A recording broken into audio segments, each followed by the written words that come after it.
Petroleum कीमतों में कमी लेकिन समरात आवाम तक नहीं पहुंचाए, उसकी जगह पे बलूचिस्तान में एक रोड तामीर की जा रही है। तो वो रोड आप तामीर करेंगे बलूचिस्तान में, अगर ये फॉर्मूला कैसे आया हुकूमत के सहन में? बिकॉज वो रोड अगर आप तामीर करेंगे तो आप या तो सरकारी ठेकेदार को ठेका देंगे या किसी प्राइवेट ठेकेदार को, तो अगेन वो किटी में जाएगा पैसा या तो सरकार के या फिर एक निजी ठेकेदार के, तो अवाम को फ़ायदा क्या होगा?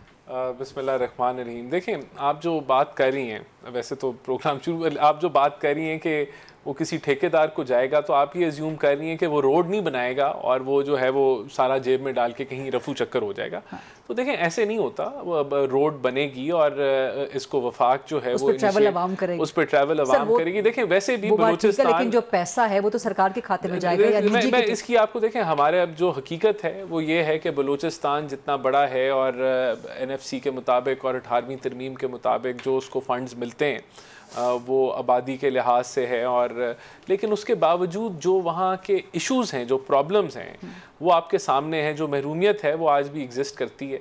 तो उसको कवर करने के लिए ये सोचा गया कि, और ख़ास तौर पे जो कनेक्टिविटी के इश्यूज़ हैं वहाँ, कि ये जो PDL है इसमें इसको इस दफ़ा जो बचत हुई है वो बजाय कि आप वैसे भी पाकिस्तान की जो पेट्रोलियम प्राइसेस हैं वो रीजन के अंदर सबसे सस्ती हैं, और जब मैं रीजन की बात करता हूँ तो उसमें इंडिया, बांग्लादेश, नेपाल सस्ती हो जाए उसमें कबाहत क्या है? देखें, लेकिन अगर ये इस सड़क से इकोनॉमिक एक्टिविटी बलूचिस्तान में बढ़ती है, दहशतगर्दी जो है उसमें कमी पेश आती है, क्योंकि जब इकोनॉमिक एक्टिविटी बढ़ेगी तो उसमें भी फ़र्क पड़ेगा। अगर बलूचिस्तान के लोग ये समझते हैं कि उनकी महरूमियत कम हुई है, तो हम देखें, हमारा तो स्टांस है। अवाम वैसे भी, हम भी देखें, वो भी अवाम है, टैक्स का पैसा सर वैसे ही देते हैं ना। देखें, बिल्कुल आप देते हैं, लेकिन मैंने आपको उसकी वजह तो बता दी कि जो हमारे ADBs हैं या जो हमारे डेवलपमेंट के फंड्स हैं वो नाकाफ़ी हैं, और वफाक ने सोचा कि उसको बलूचिस्तान को एक फर्दर पुश दे दें कि हम उनको डेवलपमेंट का ये प्रोजेक्ट दें।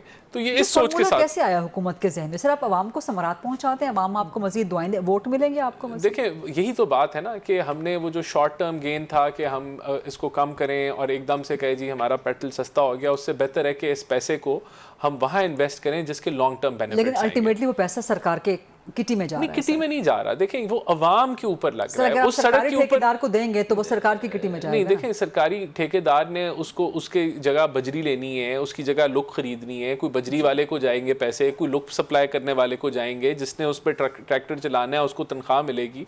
तो ये एक आपकी इकोनॉमिक एक्टिविटी इससे जनरेट होगी, और फिर एंड में अवाम नहीं उस सड़क के ऊपर ट्रैवल करना है। अवाम के लिए आसानी, कनेक्टिविटी जब कोयटा के साथ बढ़ेगी, बलूचिस्तान के साथ बढ़ेगी, तो महरूमियत में कमी आएगी। तो देखें, ये आप ज़रूर कह सकती हैं कि ये जो हम आवाम के लिए पेट्रोल सस्ता कर लेते, लेकिन ये एक चॉइस हुकूमत ने की कि हम TDL लगा के उसको बलूचिस्तान की डेवलपमेंट के लिए खर्च करेंगे।